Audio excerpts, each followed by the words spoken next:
नमस्कार, आर्य न्यूज देख रहे हैं आप। मैं हूं आपके साथ पल्लवी सिंह। रुक करते हैं इस वक्त की बड़ी खबरों की ओर। बीजेपी प्रवक्ता नुपुर शर्मा को प्राथमिक सदस्यता से निलंबित कर दिया गया है। दरअसल पैगंबर मोहम्मद पर विवादित टिप्पणी के बाद पार्टी ने फैसला लिया और उनके खिलाफ ये एक्शन लिया गया है। उनके विचारों को विभिन्न मामलों पर पार्टी की स्थिति के विपरीत बताते हुए पार्टी ने कार्रवाई की बात कही। तो वहीं आपको बता दें, इस दौरान नवीन कुमार जिंदल को भी पार्टी से निकाल दिया गया है। नवीन कुमार जिंदल दिल्ली बीजेपी के मीडिया हेड हैं और नुपुर शर्मा को 6 साल के लिए प्राथमिक सदस्यता से निलंबित कर दिया गया है। आपको ये भी बता दें कि इस कार्रवाई के बाद नुपुर शर्मा ने ट्वीट किया है कि मैं मीडिया हाउस और बाकी सभी से अनुरोध करती हूं कि मेरे पते को सार्वजनिक ना करें।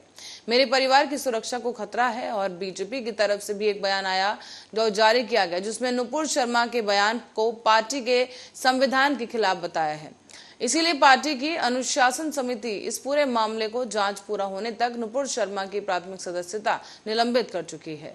आपको ये भी बता दें कि बीजेपी की अनुशासन समिति के सचिव ओम पाठक की तरफ से जारी किया गया एक पत्र, जिसमें एक अन्य पत्र दिल्ली बीजेपी के अध्यक्ष आदेश गुप्ता की तरफ से जारी किया गया है। इसमें नवीन कुमार जिंदल को सोशल मीडिया पर भड़काऊ बयान देने के लिए पार्टी से निष्कासित कर दिया जाता है। नवीन कुमार पेशे से पूर्व पत्रकार हैं और दिल्ली बीजेपी मीडिया सेल के हेड हैं।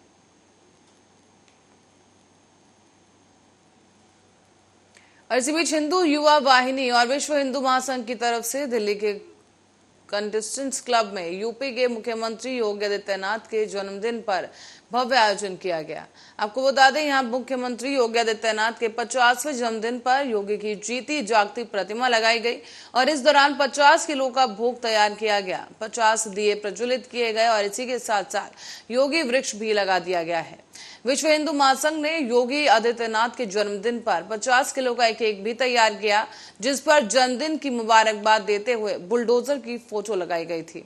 विश्व हिंदू महासंघ के दिल्ली प्रदेश अध्यक्ष देवेंद्र सिंह ने कहा है कि बुलडोजर की वजह से ही बाबा जी जाने जाते हैं और आज सारे राज्यों में बुलडोजर की कार्रवाई हो रही है।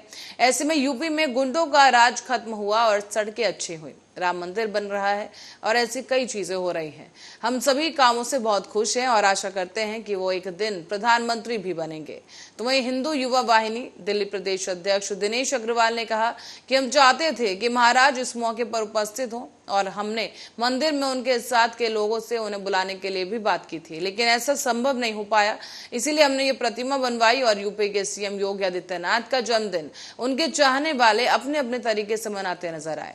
इस दौरान कार्यकर्ता उत्साहित दिखे, साथ ही प्रतिमा को लड्डू खिलाने की भी कोशिश की गई।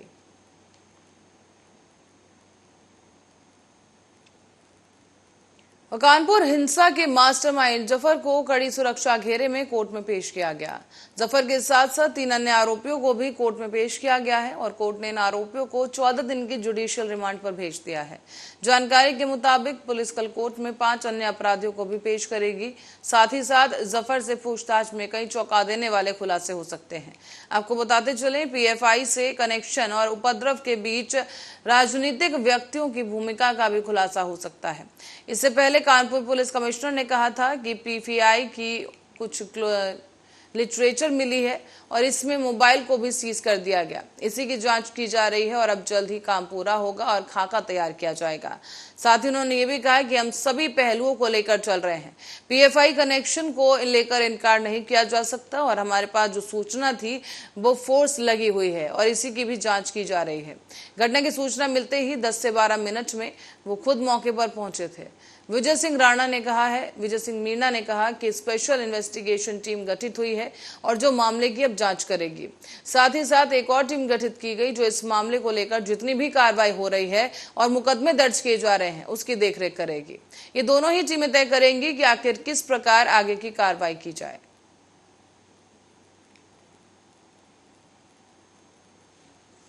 और इस बीच महाराष्ट्र की ओर रुख करेंगे, जहां जानलेवा कोरोना वायरस के मामलों में बढ़ोतरी एक बार फिर से देखी जाने लगी है। मुख्यमंत्री उद्धव ठाकरे के बेटे और राज्य के पर्यावरण मंत्री आदित्य ठाकरे ने कोरोना के मामले बढ़ने की वजह से चौथी लहर की आशंका जताई है। आदित्य ठाकरे ने कहा कि ये शायद चौथी लहर है, लेकिन डरने की जरूरत नहीं है। अब तक वक्त आ गया है कि लोग फिर से मास्क का इस्तेमाल करना शुरू कर दें। आदित्य ठाकरे ने यह भी अपील की कि अगर लोग बाहर निकलें तो जिम्मेदारी के साथ मास्क का इस्तेमाल जरूर करें। राज्य में फिर से एक बार मास्क अनिवार्य करने के सवाल पर आदित्य ठाकरे बताते हुए नजर आए कि जब तक भारतीय आयुर्विज्ञान अनुसंधान परिषद की ओर से गाइडलाइंस जारी नहीं की जाती तब तक हम रुके हुए हैं। जब केंद्र सरकार नियम जारी करेगी तो हम भी प्रोटोकॉल लागू करेंगे। साथ ही उन्होंने ये भी कहा कि मास्क खुद की सेफ्टी के लिए जरूर पहने। और जब आदित्य ठाकरे से ये चीज पूछा गया कि कश्मीर में टारगेट किलिंग हो रही है तो उसको लेकर उनकी प्रतिक्रिया जाननी चाहिए, तो उन्होंने कहा, हमारे दरवाजे कश्मीरी पंडितों के लिए हमेशा खुले हैं। हमारे राज्य में उनका स्वागत है। कश्मीर में अभी भी परिस्थिति सुधरी नहीं है, वैसी की वैसी है और कश्मीर से जो तस्वीरें सामने आ रही हैं वो ठीक नहीं है। उम्मीद है कि भारत सरकार इस पर कोई कार्रवाई जरूर करेगी।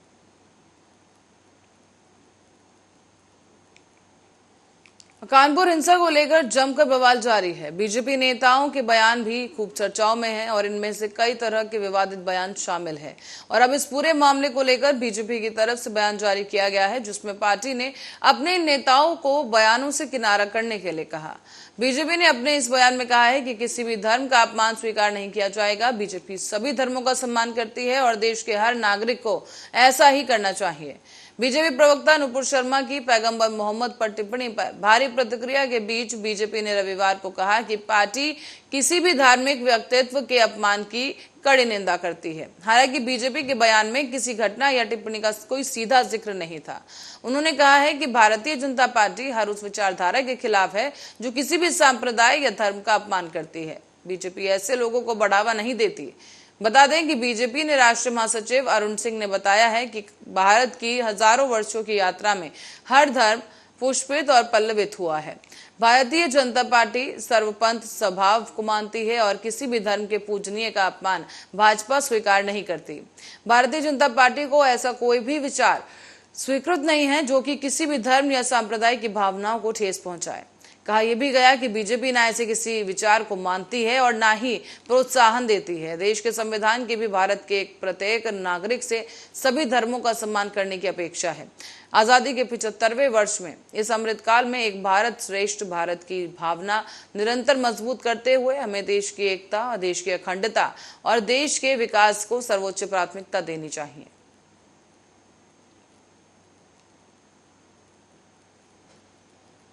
और उत्तर प्रदेश के हापुड़ में रासायनिक कारखाने में विस्फोट का कारण बारूद हो सकता है। बता दें कि प्रारंभिक जांच से पता चला है कि खिलौना बंदूक बनाने में बारूद का प्रयोग किया गया था और इसी पर घटना स्थल पर बारूद के कुछ अवशेष पाए गए। शनिवार को बॉयलर फटने से 12 लोगों की मौत हो गई, जबकि 20 लोग घायल बताए गए। इस दौरान पुलिस अधिकारियों ने कहा है कि कारखाने के परिसर से प्लास्टिक के कुछ लंबे कारतूस बरामद किए गए हैं। प्रारंभिक जांच से यह भी पता चला है कि खिलौने की बंदूकों में इस्तेमाल होने वाले कुछ कारतूस भी कारखाने में बनवाए गए थे और सूत्रों ने यह बताया है कि धमाका इतना जोरदार था कि इसकी आवाज 10 किलोमीटर दूर तक सुनाई दी और आसपास के स्थित कुछ और फैक्ट्रियां भी क्षतिग्रस्त हो गई हैं। यह धमाका हापुड़ में रूही इंडस्ट्रीज के नाम की फैक्ट्री में हुआ है। और यहाँ आपको बता दें कि महानिरीक्षक प्रवीण कुमार ने कहा कि प्रारंभिक जांच के अनुसार कारखाने के मालिक की पहचान दिलशाद के रूप में हुई। कारखाने में इलेक्ट्रॉनिक उपकरणों का निर्माण होता था और 2021 में इसका लाइसेंस प्राप्त किया गया था। हापुड़ की जिलाधिकारी मेधा रूपम ने कहा है कि घटना की जांच के लिए एक कमेटी का गठन किया जाए और पुलिस ने सही कारण जानने के लिए पूरी फैक्ट्री की फुटेज खंगाल दी है। बताते चलें कि जिलाधिकारी ने यह भी कहा कि क्षेत्र के अन्य कारखानों का निरीक्षण किया जा रहा है और अगर जांच में यह पाया जाता है कि घटना उनकी लापरवाही के कारण हुई तो संबंधित अधिकारियों के खिलाफ भी कार्रवाई की जाएगी। कहा गया है कि हम विस्फोट मामले में आगे बढ़ने के लिए फोरेंसिक रिपोर्ट का इंतजार कर रहे हैं। इसी बीच मुख्यमंत्री योगी आदित्यनाथ ने भी अधिकारियों से विशेषज्ञों के साथ साथ दुर्घटना की जांच कराने की बात कही। पुलिस ने अब धारा 304 के तहत प्राथमिकी भी दर्ज कर ली है। बसपा के पूर्व एमएलसी और सहारनपुर के खनन कारोबारी हाजी इकबाल उर्फ बाला की मुश्किलें बढ़ती जा रही हैं, क्योंकि खनन माफिया हाजी इकबाल का तीसरा बेटा अफजल भी गिरफ्तार हो गया है। 16 दिन पहले ही इकबाल के 2 बेटे अलीशान और जावेद को गिरफ्तार किया जा चुका है और अब वो दोनों ही अब तक जेल में हैं। बेटों की गिरफ्तारी से हाजी इकबाल की मुश्किलें बढ़ गईं और अब बता दें कि हाजी इकबाल की पिछले महीने 125 करोड़ रुपए से अधिक की संपत्ति कुर्क की जा चुकी है। सूत्रों से मिली जानकारी के अनुसार जल्द ही हाजी इकबाल की गिरफ्तारी भी हो सकती है। हाजी इकबाल का एक बेटा गैंगस्टर एक्ट में अभी भी वांछित चल रहा है।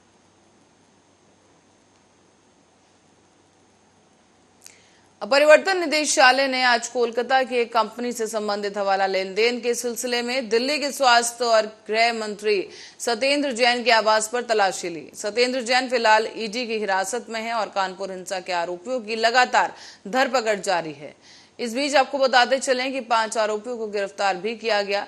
साथ ही कानपुर हिंसा में अब तक 29 लोगों की गिरफ्तारी भी की जा चुकी है, जबकि 36 लोगों को नामजद किया गया। इस बीच एटीएस को भी जांच में शामिल कर लिया गया है और कानपुर हिंसा में अब तक गिरफ्तार सभी आरोपियों को अदालत में पेश किया जा चुका है। कोर्ट ने भी सभी आरोपियों को 14 दिन के लिए जेल भेज दिया है। तो वहीं रुक करेंगे अगली खबर की ओर। दिल्ली के बाद अब पंजाब विधानसभा चुनाव में जीत मिलने के बाद आम आदमी पार्टी का कद बढ़ने के साथ ही मनोबल भी काफी बढ़ता हुआ नजर आ रहा है। इसका परिणाम यह है कि अब आम आदमी पार्टी गुजरात के आगामी विधानसभा चुनाव को साधने में लगी है और इसी के तहत आज दिल्ली के मुख्यमंत्री आम आदमी पार्टी के संयोजक अरविंद केजरीवाल गुजरात के दौरे पर जा रहे हैं। आपको बता दें कि दिल्ली के सीएम अरविंद केजरीवाल अब बीजेपी के गढ़ माने जा रहे गुजरात में अपना परचम लहराने के लिए तिरंगा यात्रा के माध्यम से लोगों को अपनी ओर खींचने का काम करने पर जोर दे रहे हैं। ऐसे में आज दोपहर तकरीबन 3:30 बजे वो दिल्ली एयरपोर्ट से गुजरात के अहमदाबाद एयरपोर्ट पहुंचेंगे और गुजरात पहुंचकर वो शाम को करीब 5 बजे आम आदमी पार्टी की तिरंगा यात्रा में शामिल होंगे। ये तिरंगा यात्रा महसाणा के पुराने बस स्टैंड से शुरू होगी, जिसके बाद दिल्ली के सीएम अरविंद केजरीवाल आज रात ही अहमदाबाद से दिल्ली के लिए वापस रवाना हो जाएंगे।